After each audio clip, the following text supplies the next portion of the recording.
porque eu lerei vários versos deste capítulo. Ezequiel 17, verso 22, diz assim: assim diz o Senhor Deus, eu também tomarei um broto do topo do cedro, que é uma árvore muito grande, lá no topo, lá em cima dessa árvore, eu tomarei um broto e o plantarei.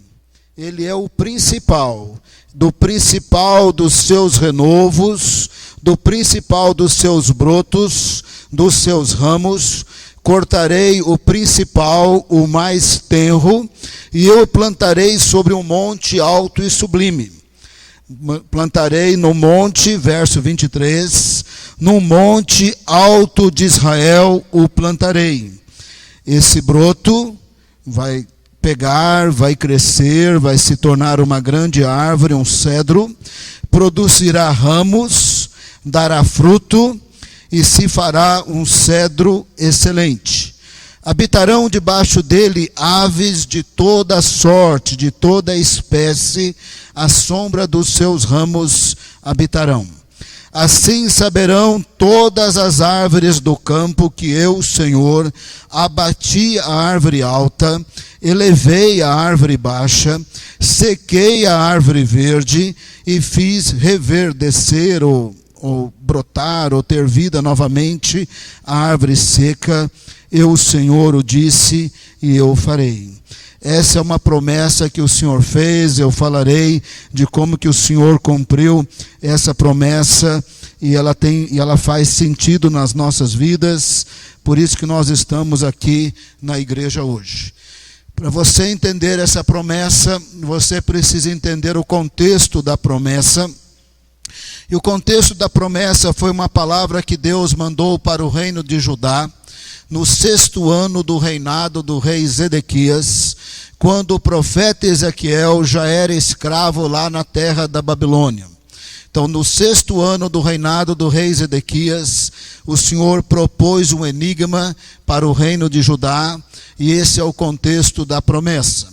Para você entender um pouquinho do contexto histórico, para que o enigma fique mais fácil de ser entendido, mais ou menos uns 15 anos antes dessa palavra do Senhor, Nabucodonosor já havia cercado o reino de Judá, já havia cercado a cidade de Jerusalém, e ele já havia levado todos os filhos dos nobres, e Daniel era da nobreza, e o colocou lá na sua escola, naqueles 3 anos de treinamento, onde eles aprenderam a língua da Babilônia, as ciências e os conhecimentos que a Babilônia tinha, mais ou menos 15 anos atrás, antes desse capítulo, antes dessa palavra de Ezequiel 17, lá estava já Daniel com seus amigos. Daniel já tinha aprendido a língua da Babilônia, talvez já tinha até sido jogado na cova dos leões, ele já estava lá 14 anos na terra da Babilônia.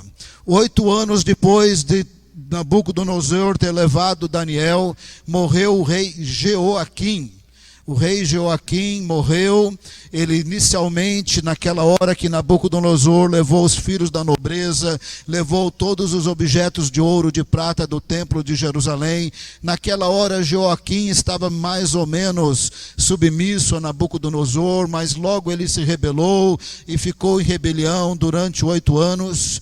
Ele reinou 11 anos e morreu. Na hora que ele morreu, assumiu seu filho Joaquim. Joaquim, filho de Jeoaquim. Joaquim assumiu e foi só por 3 meses. Porque nessa hora a paciência de Nabucodonosor acabou com esse reino aí em rebelião. Ele enviou as suas tropas e ele levou o rei Joaquim para a Babilônia. Ele levou os príncipes, ele levou as pessoas mais importantes. Ele tinha levado até então só os filhos da nobreza, mas agora ele levou o rei, ele levou os príncipes, ele levou as pessoas importantes e rapou de novo o templo em Jerusalém. Levou os tesouros do rei também, rapou o templo de Jerusalém. Porque do 3º ano de Joaquim até o 11º, quando ele morreu, tinha dado tempo de refazer todos os objetos de ouro e prata.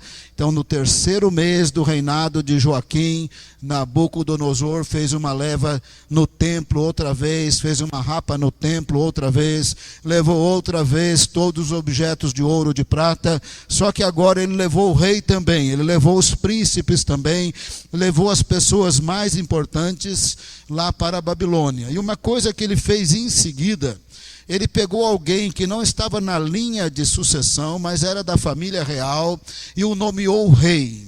Ele nomeou Zedequias, que era irmão de Joaquim, pai de Joaquim, tio de Joaquim. Então Nabucodonosor nomeou Zedequias como rei. Zedequias, nesse momento, ele estava submisso a Nabucodonosor, ele tinha todo um pacto, um acordo com Nabucodonosor, e pelo menos inicialmente ele se mostrou interessado em ser fiel à aliança que eles tinham como judeus com o verdadeiro Deus. Ele estava disposto a ser fiel a Deus e a ser fiel a Nabucodonosor. O fato é que ele não demorou muito, ele distanciou de Deus e ele se rebelou do rei do Nabucodonosor. Esse é o contexto histórico para você entender.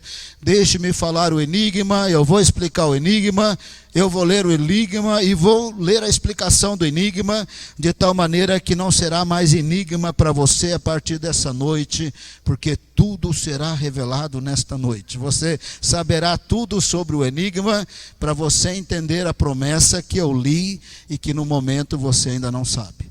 No 6º ano de Zedequias, o Senhor propôs um enigma para o reino de Judá.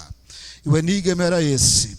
Ezequiel fala para o reino de Judá isso, que uma águia com asas muito longas e grandes, uma águia grande, com asas grandes, uma plumagem colorida, porque as suas penas tinham cores diferentes. Essa águia voou até o Líbano, pegou lá do topo de um cedro, um broto, um ramo, e levou para uma terra de comércio, para uma cidade de comerciantes. Depois, esta mesma águia pegou uma semente da terra, onde estava o cedro, não onde a águia tinha levado o broto lá para a terra de comércio, para a cidade de comerciantes. Essa águia pegou uma semente da terra, onde estava o cedro, e plantou num solo muito frutífero, com muita umidade, com água, e essa semente brotou. Essa semente brotou e se tornou um pé de uva, se tornou uma videira, que nas condições em que ela estava plantada, ela tinha condições de crescer, soltar muitos ramos e produzir bastante. Ela tinha condições de subsistência. Essa videira, depois de um tempo, ela não sossega com a realidade que ela está, ela vira os seus ramos, ela vira as suas raízes para uma outra águia, e ela confia que essa outra águia vai lhe dar condições melhores. Nesse momento o Senhor pergunta: isso vai dar certo? Será que vai prosperar? Será que essa videira vai se dar bem? O Senhor logo fala: não vai dar certo. A primeira águia vai ficar muito irada, vai arrancar essa videira completamente, ela vai secar e ela vai desaparecer, e na verdade o responsável por essa videira será levado também pela primeira águia para aquele lugar de comércio, para aquela cidade de comerciantes. Então o Senhor perguntou: e vocês? E vocês entenderam o enigma? Em seguida ele deu a explicação. Eu vou dar a explicação daqui a pouquinho. Primeiro eu vou ler o enigma. Ezequiel capítulo 17, verso 1. Ezequiel 17, verso 1, aqui está o enigma. Ainda veio a mim a palavra do Senhor dizendo, o verso 2, filho do homem, propõe um enigma e profere uma alegoria à casa de Israel, e dize, assim diz o Senhor Deus, uma grande águia, de grandes asas, de plumagem comprida, cheia de penas de várias cores, veio ao Líbano e tomou o mais alto ramo de um cedro, arrancou a ponta mais alta desse cedro, desses raminhos lá em cima, arrancou a ponta mais alta e levou para uma terra de comércio e a pôs numa cidade de comerciantes. A águia representa Nabucodonosor. As longas asas representam a extensão do seu reino, porque ele dominava por toda a antiguidade. As penas coloridas representam os povos de línguas e culturas diferentes. Essa águia, como é o enigma, literalmente ela não foi para o Líbano, ela foi para o reino de Judá, e ela pegou a pessoa mais importante do reino de Judá, bem lá no topo, no cedro do Líbano. A águia pegou a dinastia de Davi. A águia pegou o rei Joaquim no 3º mês do seu reinado e levou para uma cidade de comércio, levou para uma terra de comerciantes, levou lá para a Babilônia. Literalmente falando, ele não levou só Joaquim. Ele levou os príncipes, ele levou as pessoas mais importantes, ele levou o tesouro do rei, do palácio, ele levou os objetos de ouro, de prata do templo, ele levou lá para a Babilônia. O verso 5 diz que essa mesma águia, Nabucodonosor, tomou uma semente da terra. Verso 5. Também tomou da semente da terra e a lançou num solo frutífero, pô-la junto a muitas águas e a plantou como salgueiro. Essa semente brotou. Verso 6. E brotou. Nasceu uma videira, nasceu um pé de uva, e tornou-se numa videira larga, de pouca altura, virando-se para ela os seus ramos, e as suas raízes estavam debaixo dela. Tornou-se uma videira e produzia ramos e lançava brotos. Era uma videira saudável, era uma videira que estava plantada num solo frutífero, é uma videira que estava plantada num solo de umidade. Ela tinha condição de subsistência, de produção e, num certo sentido, de um certo conforto de vida. Mas a videira não sossegou. Verso 7. Houve ainda outra grande águia. Se a primeira águia é Nabucodonosor, essa outra grande águia é, na verdade, um outro império de asas grandes, cheias de penas. E eis que também essa videira lançou para ela as suas raízes, estendeu para ela os seus ramos, desde as areolas que estava plantada para que ela a regasse. Essa outra semente é o rei Zedequias. Nabucodonosor levou Joaquim, os príncipes, a sua mãe, todos os tesouros para a Babilônia. Zedequias, que era da família real, mas não estava na sucessão de ser rei, Nabucodonosor o nomeou rei. Debaixo das condições dadas por Nabucodonosor, ele seria um pequeno reino, um michuruca de um reino.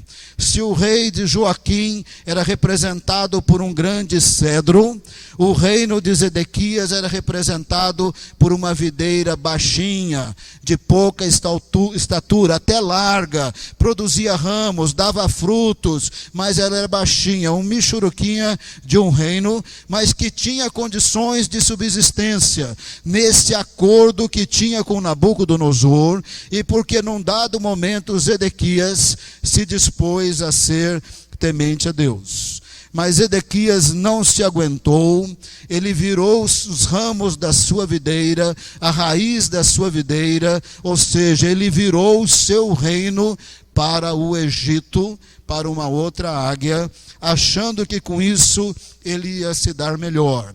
Ele achou que, não obedecendo o acordo com Nabucodonosor e não temendo a Deus, como Joaquim e Joaquim não haviam temido, que ele ia se dar bem. Ele precisava disso? Ele não precisava. Verso 8, ele não precisava. Numa boa terra, junto a muitas águas, estava ela plantada? A videira estava plantada no lugar que tinha produtividade, tinha solo bom, a terra era boa, tinha muita água para produzir ramos, para dar fruto, a fim de que fosse videira excelente. Mas Zedequias não se deu por satisfeito. Zedequias resolveu não temer a Deus e nem honrar o seu acordo com a Babilônia. Ele resolveu estar envolvido nas abominações dos reis de Judá. Ele se voltou para o Egito. E o Senhor pergunta: isso vai dar certo? Verso 9. Assim diz o Senhor: mas ela vai prosperar, isso vai dar certo? Não, não vai dar certo. A primeira águia chegará e vai arrancar a videira, vai arrancar as suas raízes, vai desterrar essa pequena planta, essa pequena árvore.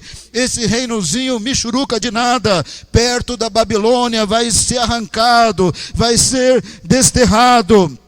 Vai secar os seus frutos, vai secar as suas folhas. Olha, não precisa muito, o final do verso 9, não será necessário nem braço forte, nem muita gente para arrancá-la pelas raízes. Não vai dar certo. A Babilônia virá, a primeira águia virá, e ela vai destruir completamente o reino de Judá, vai destruir completamente essa videira, que se estivesse sendo fiel a Deus e também a Nabucodonosor, não seria destruída. Mas a palavra do Senhor para Ezequiel, 5 anos antes de Judá cair completamente, não vai dar certo. Você parou de confiar em mim, você disse que ia ser fiel à aliança que nós temos, não vai dar certo. Você continua envolvido nas abominações dos seus pais, não vai dar certo. Você se voltou para o Egito, isso não vai dar certo. Você vai ser completamente destruído. Verso 10. Mas estando plantada, prosperará. Nessas condições, não. Verso 10. Não, se secará de todo quando a tocar o vento oriental. Quando Nabucodonosor vier do oriente, esse reinozinho michuruca de Zedequias, representado por uma videira, vai secar completamente. Verso 11, quando o Senhor começa a explicar o enigma, que eu já expliquei, que eu vou explicar de novo, para ele ficar super claro para você. Verso 11. Então veio-me a palavra do Senhor dizendo, verso 12, dize, pois, a casa de Israel, não sabeis o que significam essas coisas? Vocês entenderam o enigma? A partir desse momento, Deus começa a explicar o enigma. Diz-lhes, eis que veio o rei da Babilônia a Jerusalém. Lembra, era enigma. Literalmente ele não foi ao Líbano. Literalmente não é uma árvore, não é um cedro, é o reino de Judá. Eis que veio o rei da Babilônia a Jerusalém. Tomou o seu rei, ou seja, o broto, o ramo, lá no topo do cedro, a dinastia de Davi, a pessoa mais importante. Eis que veio o rei da Babilônia a Jerusalém, tomou o seu rei. Não tomou só os reis, não tomou só o rei, não tomou só um broto. Ele levou os príncipes embora. Ele levou tudo para a Babilônia. E no verso 13, ele tomou alguém que era da casa real, mas não estava na linha de sucessão, pegou Zedequias e fez um pacto com ele e o declarou rei. E tomou um da estirpe real e fez pacto com ele e o juramentou. E Nabucodonosor, final do verso 13, levou até os poderosos da terra, e aos poderosos da terra removeu, para que o reino de Judá ficasse humilhado. Verso 14.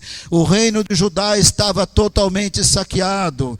Os importantes, os poderosos, os capacitados, o rei, os príncipes, os tesouros. E de novo todo o tesouro do templo havia sido levado. Virou michuruquinha de um reino de Zedequias, para que o reino ficasse humilhado. Verso 14, não se levantasse, embora guardando o seu pacto com Deus, e com Nabucodonosor pudesse subsistir.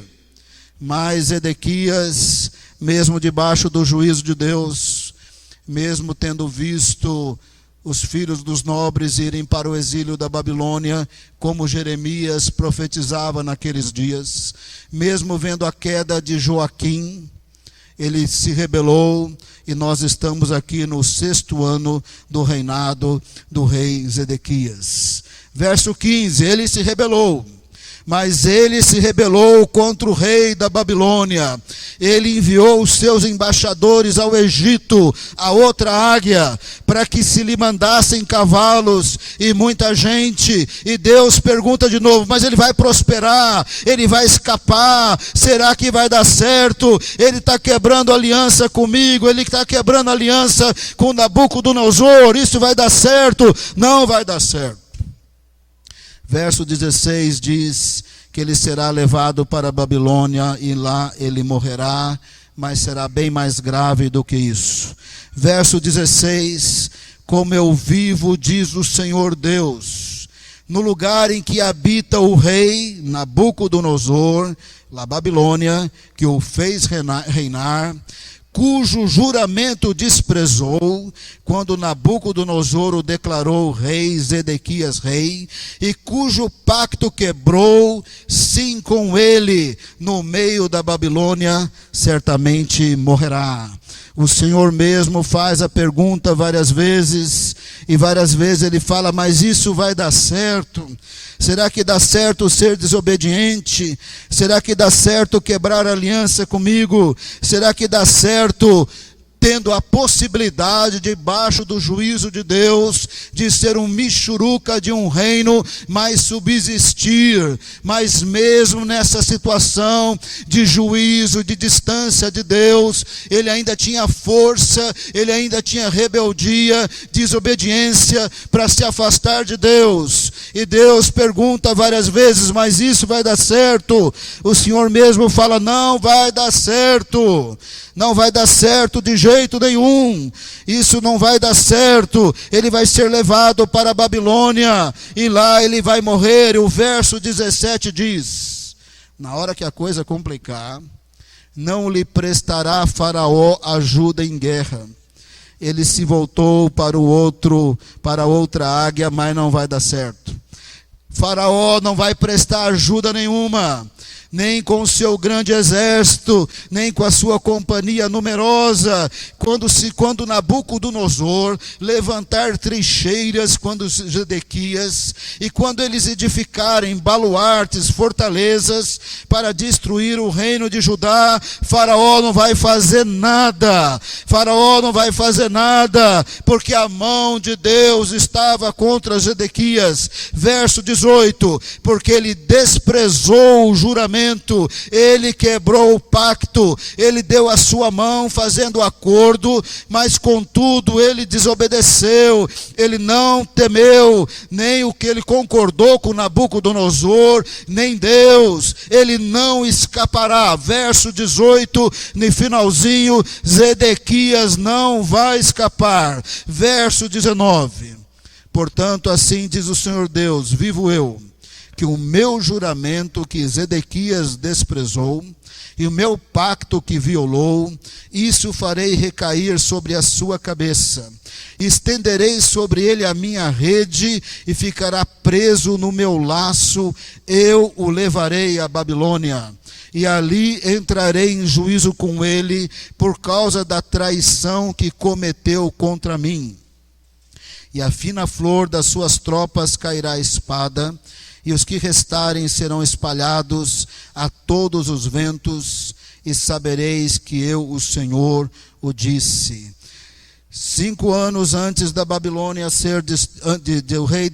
o reino de Judá ser completamente destruído pela Babilônia, o Senhor mandou essa mensagem para Zedequias, essa mensagem para o reino de Judá na forma de enigma, mas em seguida ele já explicou o enigma, ele disse, não vai dar certo.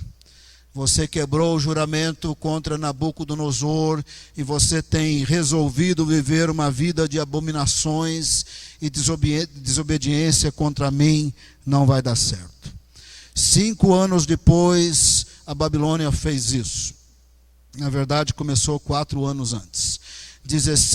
4 anos depois, 3 anos de alguma coisa, durante 16 meses, a Babilônia mandou exércitos e cercou o reino de Judá, a cidade de Jerusalém.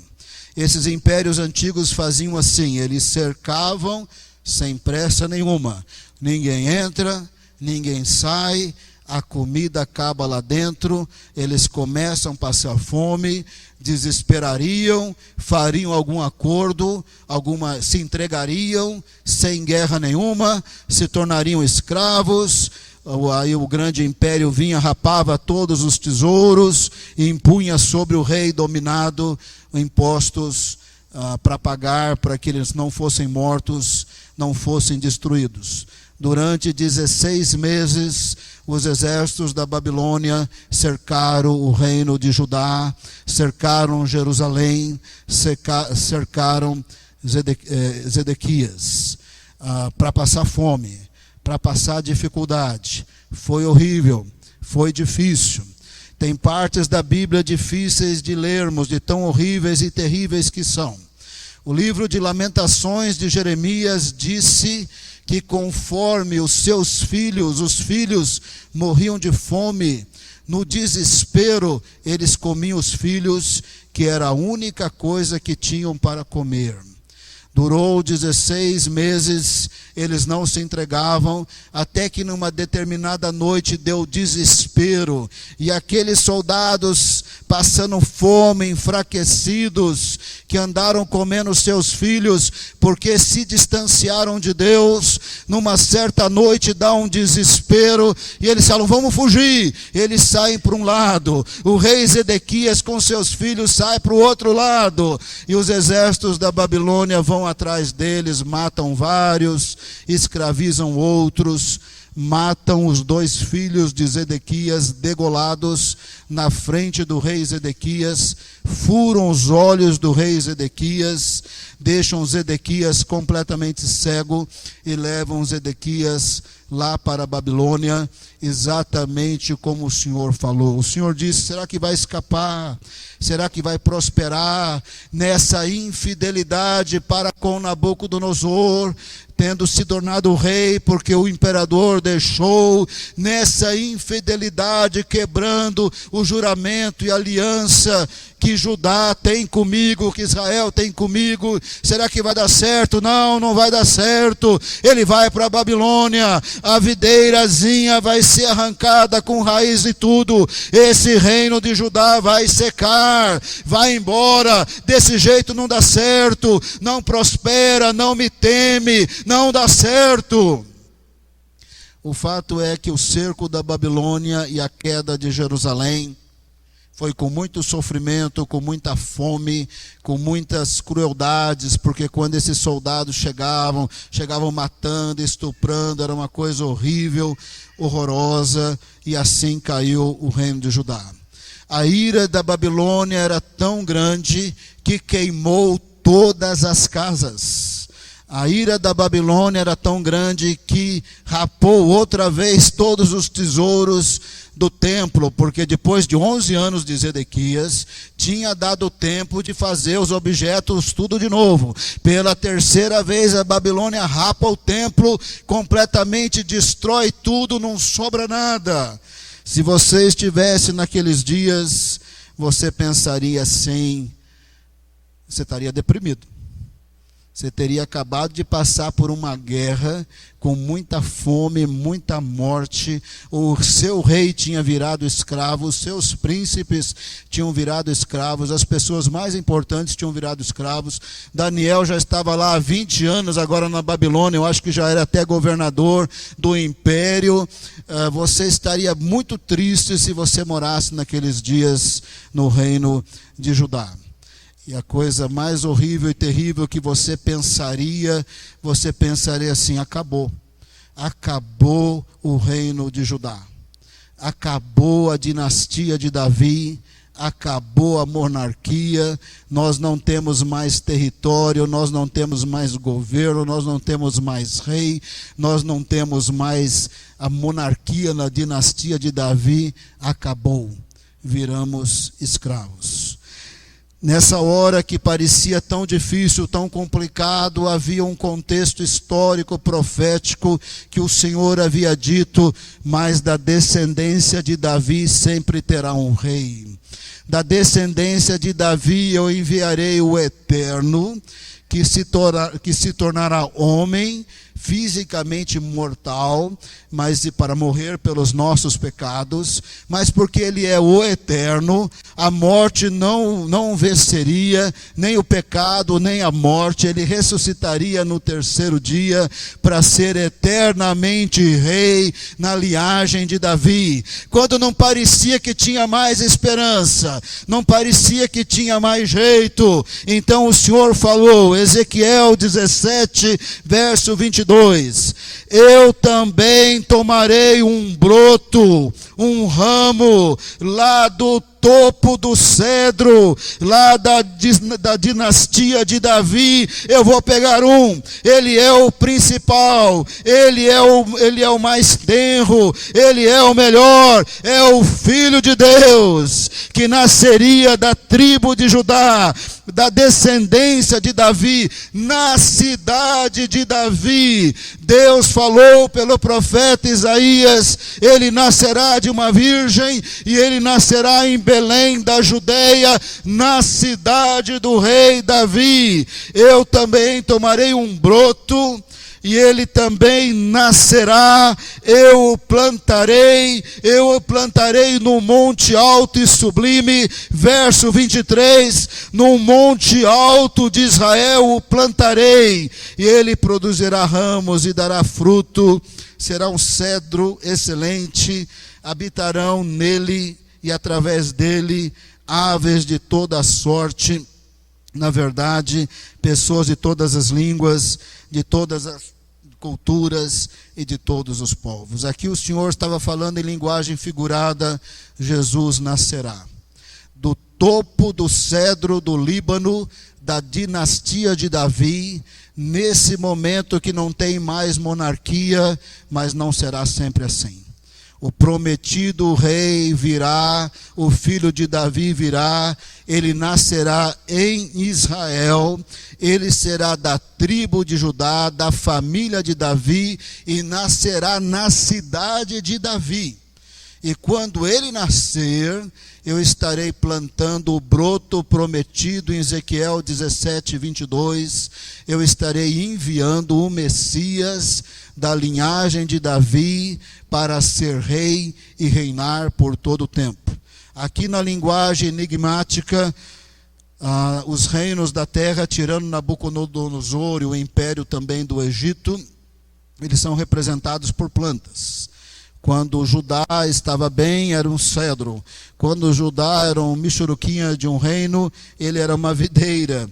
E aqui o reino de Jesus é simbolizado pelo cedro do Líbano, que crescerá e crescerá e crescerá, e através de Jesus, aves de toda sorte, pessoas de todas as línguas e povos, nele habitarão, nele viverão, nele terão perdão, nele terão vida eterna, nele serão filhos de Deus, nele são abençoados nas regiões celestiais, com toda sorte de bênçãos espirituais. Nele estão assentados com Cristo acima de principados e potestades. Nele são reis e sacerdotes. E o verso 24, referindo-se aos reinos da terra como árvores, assim saberão todas as árvores do campo. Assim saberão todos os reinos da terra que eu abato o reino, o grande império, a árvore alta, eu elevo o império baixo, eu seco a árvore verde, eu faço em nações que não são poderosas, que estão secas, virem a ser poderosas novamente. Eu sou o Senhor, eu enviarei o Messias da descendência de Davi, ele reinará para todo sempre.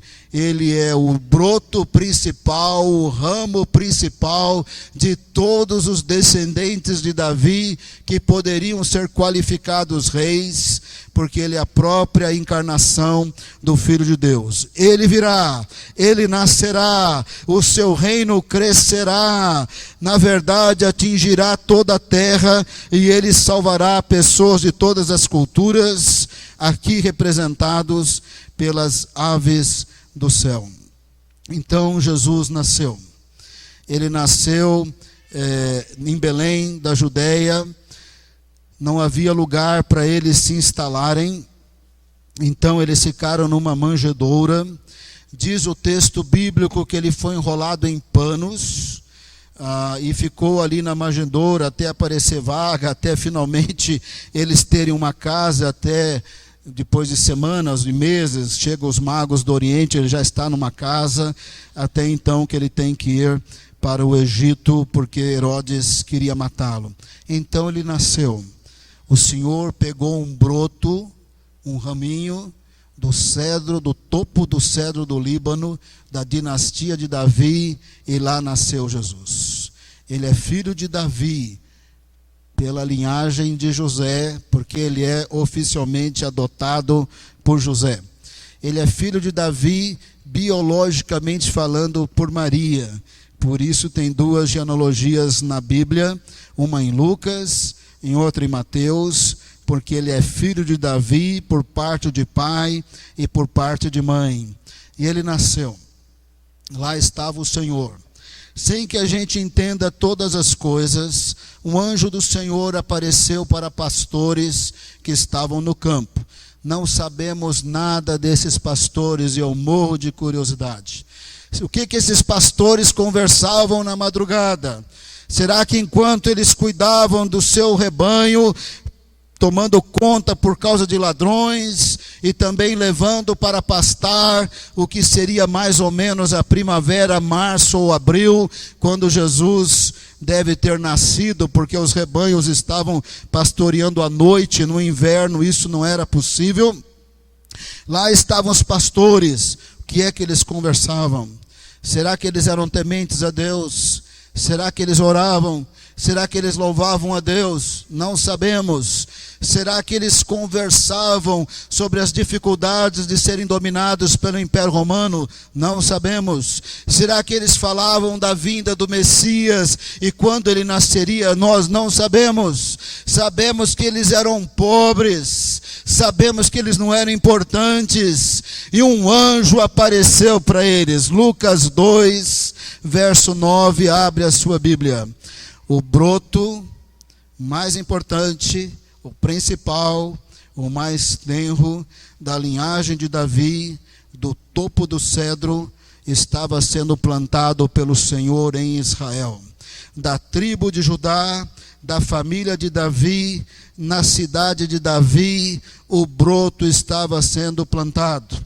E o Senhor disse que esse broto ia crescer e crescer, o seu reino ia crescer e crescer, até pessoas de todas as nações ter encontro real e pessoal com Jesus.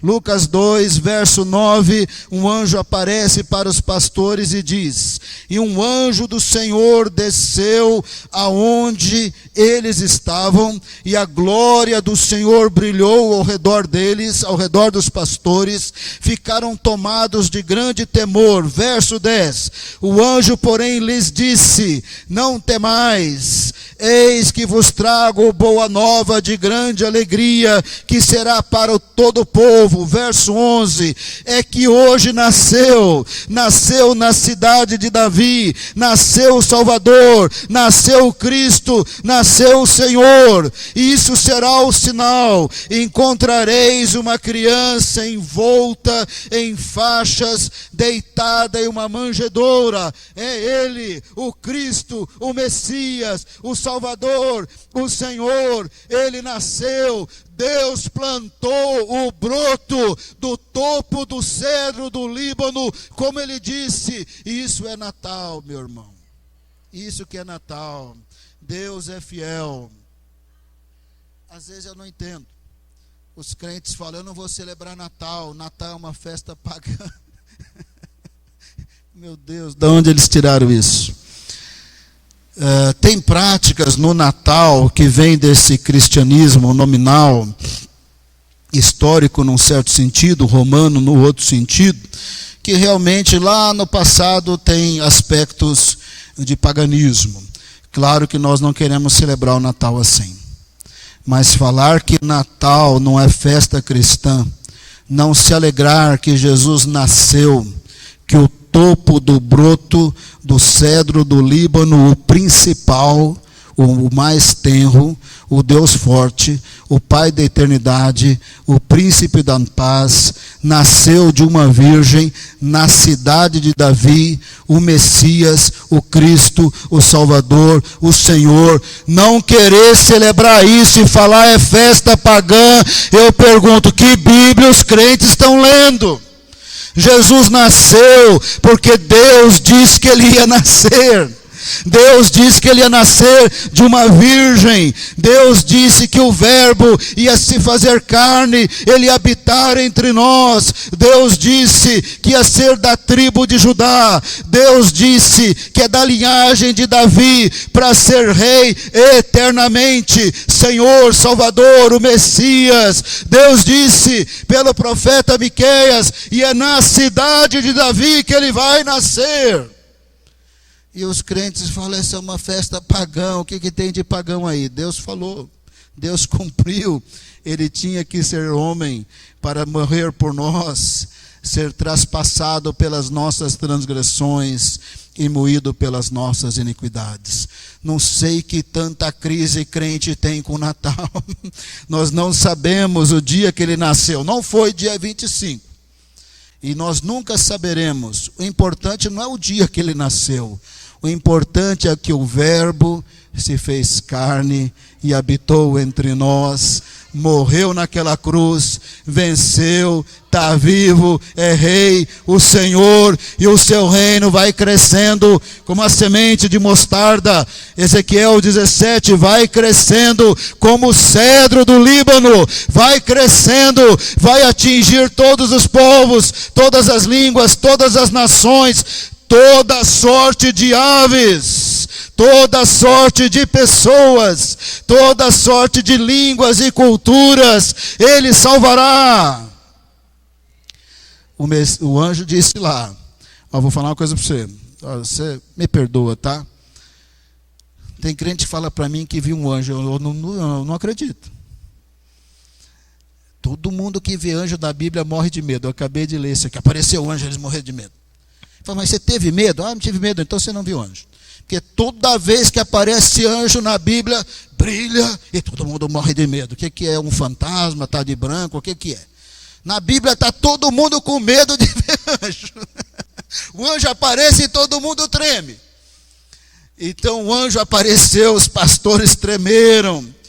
E o anjo falou, olha, mas eu tenho boa notícia, nasceu o Salvador, o Messias, o Cristo, o Senhor, ele está numa manjedoura, vai lá, ninguém bota fé no que está acontecendo, mas Deus está plantando o broto do cedro do Líbano, vai lá, ele nasceu, ele vai vencer, o seu reino vai crescer, vai lá. Eu queria saber por que Deus falou para esses pastores. Por que não falou para outras pessoas? Não tenho a mínima ideia. Mas inúmeras vezes, irmãos, o céu está na maior alegria, está todo mundo cantando, todo mundo proclamando, e na terra não parece que está acontecendo nada. Jesus, o broto do cedro do Líbano, estava lá, em Israel, como Deus disse que plantaria, eu plantarei, é eu que enviarei meu filho, eu farei é eu que vou fazer. Vocês pensam que essa monarquia morreu? Não morreu não. O Messias virá, ressuscitará e será rei eternamente na dinastia de Davi, como eu prometi para Davi. Vocês pensam que morreu por causa de Zedequias? Não morreu. Ele virá, ele nascerá, ele reinará. Lá estava ele. Quem sabia? Acho que só Maria e José. 8 dias depois, Ana e Simeão saberiam. Em algum lugar lá no Oriente, os magos do Oriente estavam concluindo que o rei dos judeus nasceram. Mas exatamente naquela hora, possivelmente só Maria e José. Os pais de João Batista sabiam que ele ia nascer. Mas exatamente naquela hora, se eles estavam sabendo, possivelmente a notícia não tinha chegado na família ainda. Naquele momento, só Maria e José sabiam, e os pastores, na hora que o anjo apareceu. Mas o que é legal, que antes do anjo desaparecer, verso 13, Lucas 2, acompanha aí comigo. Lucas 2, verso 13. Enquanto o anjo falava e terminou de falar, subitamente apareceu com um anjo uma multidão de milhares e milhares de anjos. Gente, eu não vi nenhum anjo até hoje. Esses pastores vê um anjo, daqui a pouco vê milhares e milhares e milhares. Eu sei que Jacó, ele viu a escada de anjo descendo e subindo. Ali parece que tinha bastante anjo descendo e subindo. Depois, quando ele ia encontrar com Esaú, um grupo de anjos veio ao encontro dele, e aquele lugar é chamado Manaim. Jacó viu vários anjos. Eu tenho certeza que Daniel viu muitos anjos por causa das suas visões, arrebatamentos, Ezequiel, Isaías e João. E Moisés, com certeza, também viu muitos anjos. É difícil você ver um anjo, mas na Bíblia tem uns que vê muitos anjos. Esses pastores pobres no campo viram milhares e milhares de anjos naquela noite que Jesus tinha nascido. Presta bem atenção. Aqui na terra ninguém viu nada. Aqui na terra ninguém entendeu nada. Aqui na terra só um casal sabia que era Jesus e quem ele era. Ninguém sabia nada. Na cidade de Davi, uma cidadezinha de nada, pequenininha. Lá em algum lugar que tem uma manjedoura, lá está Jesus. Ninguém tem a mínima ideia. E o céu está clamando, e o céu está adorando, o céu está falando. Volta e meia acontece isso aqui, irmãos. Na terra ninguém está ligando nada. Aí toca uma trombeta no céu, milhões de anjos proclamam e cantam e louvam. Daqui a pouco toca outra trombeta, eles louvam e louvam e louvam. E aqui na terra ninguém vê nada, ninguém percebe nada. Ninguém percebe que Deus é fiel e poderoso e cumpre a sua palavra. Ninguém percebe que Ezequiel 17 foi cumprido naquela noite. Ninguém percebia, mas milhões de anjos diziam no verso 14: glória a Deus. Glória a Deus, Ele é fiel. Glória a Deus, a Virgem concebeu. Glória a Deus, o Verbo se fez carne. Glória a Deus, o Rei da dinastia de Davi nasceu. Glória a Deus, Ezequiel 17, 22, foi plantado em Israel e o seu reino vai crescer. Glória a Deus, milhões de anjos. E aqui na terra ninguém vê nada, ninguém percebe nada, ninguém sente nada, todo mundo vivendo a sua vidinha, egoísta, sem comunhão com Deus, ninguém vê nada. E volta e meia lá no céu, glória a Deus. Glória a Deus nas maiores alturas. Aí eu gosto demais dessa parte. E paz na terra. É na terra inteira, irmãos. Não é só no reinozinho de Judá, não é só em Israel, não. É na terra inteira. Porque a palavra profética, por meio de inúmeras passagens, hoje à noite eu só li uma delas, a palavra profética falava da salvação de Jesus até os confins da terra. Ezequiel 17 fala em termos de aves que habitarão nele, estarão nele, viverão nele, por causa dele, é em toda a terra. Nessa hora milhões de anjos falavam, glória a Deus, paz na terra, para pessoas de todos os povos, línguas e culturas, paz na terra entre os homens a quem Ele quer bem. Ele plantou o broto principal, o mais tenro, o melhor. Ele enviou o seu Filho, Ele nasceu numa manjedoura, mas Ele é o Cristo, Ele é o Senhor, Ele é o Salvador. Ele reinará para todo sempre, o seu reino crescerá e haverá pessoas salvas de todas as nações. Isso os anjos sabiam, isso os anjos estavam cantando, e aqui na terra o povo estava boiando. Inúmeras vezes o povo está boiando.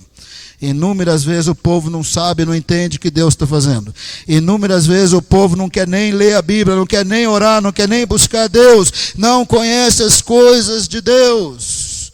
E os anjos estão, glória a Deus, e agora está pegando fogo, e agora já tem chip, e agora já tem não sei o quê, agora já tem arma nuclear, e agora o aquecimento global vai fazer a pipoca pular, e glória a Deus. Glória a Deus, o Senhor Jesus está voltando, aleluia. Gostaria de libertar você, viu, irmão? Você pode celebrar o Natal. Celebre o Natal do jeito bíblico, do jeito bíblico. Se Jesus não tivesse nascido, Ezequiel 17:22 não tinha cumprido, Isaías 17:14 não tinha cumprido, Isaías 9:6 não tinha cumprido. Celebre o Natal com perspectiva bíblica, com toda alegria, com toda liberdade. E você vai dizer assim, pastor, e a tal da árvore? Vou ter árvore, não vou ter árvore? Quer saber a minha opinião? Espero não escandalizar ninguém. Tudo que perdeu o sentido espiritual que tinha, não é mais problema. A árvore de Natal, na verdade, é um mero enfeite. Ninguém está invocando o Satanás, vamos falar a verdade, né? Ninguém, quando monta aquela árvorezinha, está invocando o Satanás e o capeta. Ninguém está falando, vem para cá, eu quero não sei o quê. Ninguém está nem aí com esses demônios. O jeito da cultura brasileira de invocar demônio é outro. A árvore de Natal é só enfeite. Só enfeite, não tem problema nenhum. Mas se você acha que os irmãos vão te perturbar muito, faz uma bem pequenininha atrás da geladeira, ninguém fala nada. Mas se você quiser ter uma árvore sem ninguém te perturbar, esse sermão está gravado, pelo menos da parte da manhã está gravado, que foi o mesmo. Você fala assim, eu tenho uma árvore, irmão, porque Ezequiel 17, Deus disse que ia plantar uma árvore lá em Jerusalém.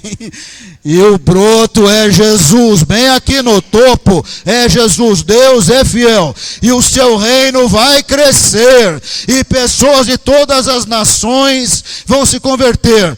Eu ia até pôr umas bolinhas aqui, porque é um enfeite, mas não significa nada. Agora eu vou botar passarinho, vou botar pardal, bem-te-vi, tico-tico, porque representa todos os povos da terra. O cedro do Líbano representa, em Ezequiel 17, representa o reino de Jesus. E o broto mencionado, da onde vem esse reino, representa Jesus. Essa é uma árvore boa para você ter no Natal, com base bíblica, sem confusão. Se você quiser ter aquela outra lá, é um enfeite, irmão. Isso não é invocar capeta. Agora, e o Papai Noel, pastor Silas? Papai Noel, para você falar a verdade, literalmente falando, o Papai Noel, ele também não é uma invocação satânica. Ninguém que está ali com aquele Papai Noel está fazendo uma cerimônia, saravá, agora vai pegar, vai... Não, ninguém está fazendo.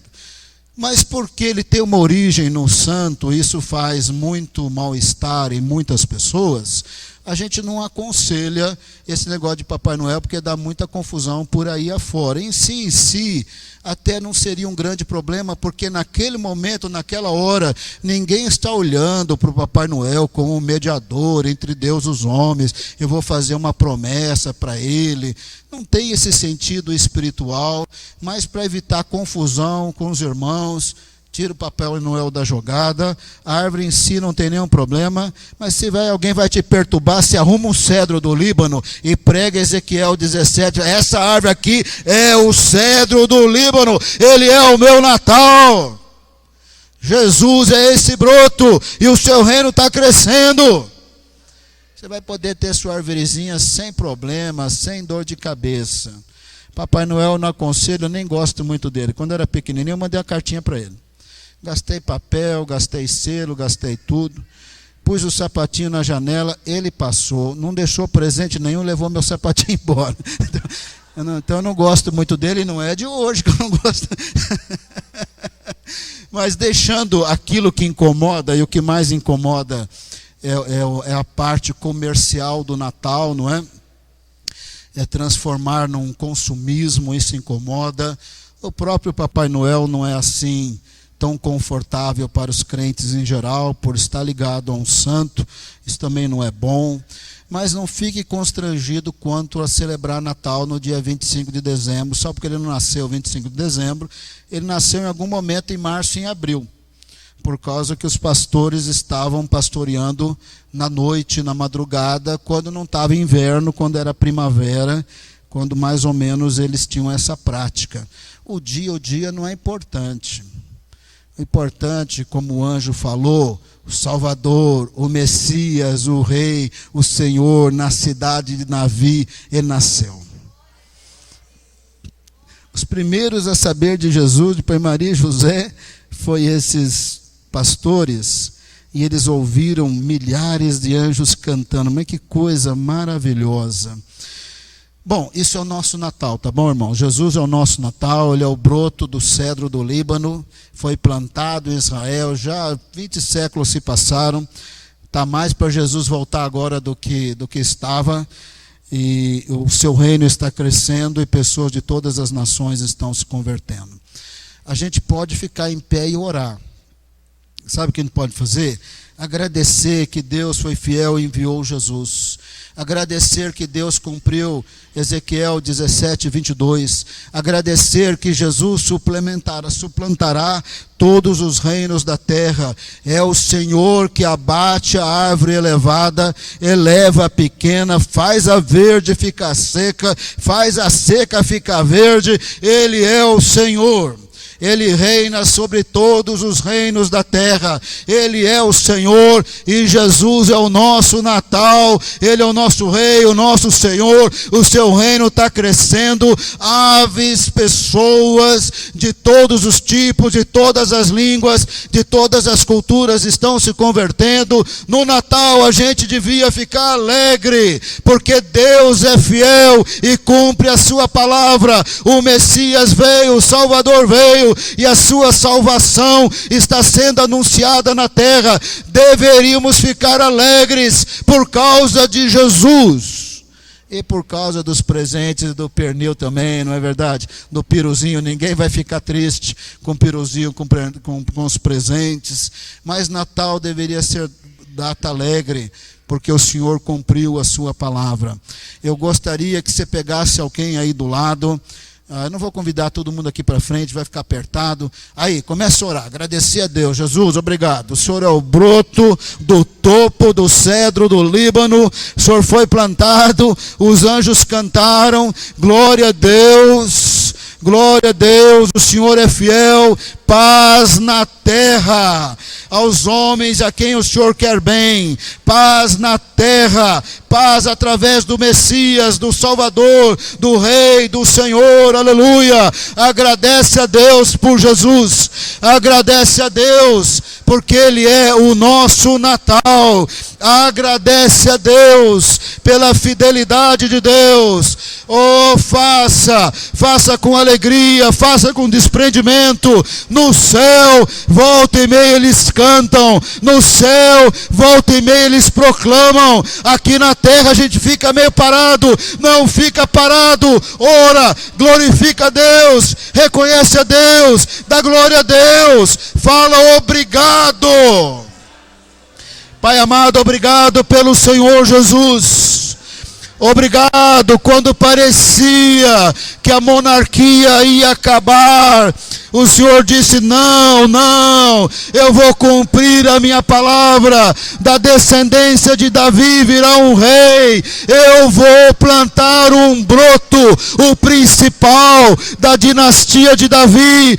Ele nascerá, ele é o Messias, ele é o rei, ele é o Senhor. Ele governará, o seu reino crescerá. Haverá pessoas salvas de todas as nações. Ele é o nosso rei. Ele é o nosso Senhor, Ele é o nosso Natal, Ele, o seu reino, é a nossa árvore de Natal, é o cedro do Líbano. Aleluia, Senhor, glória a Deus, glória a Deus.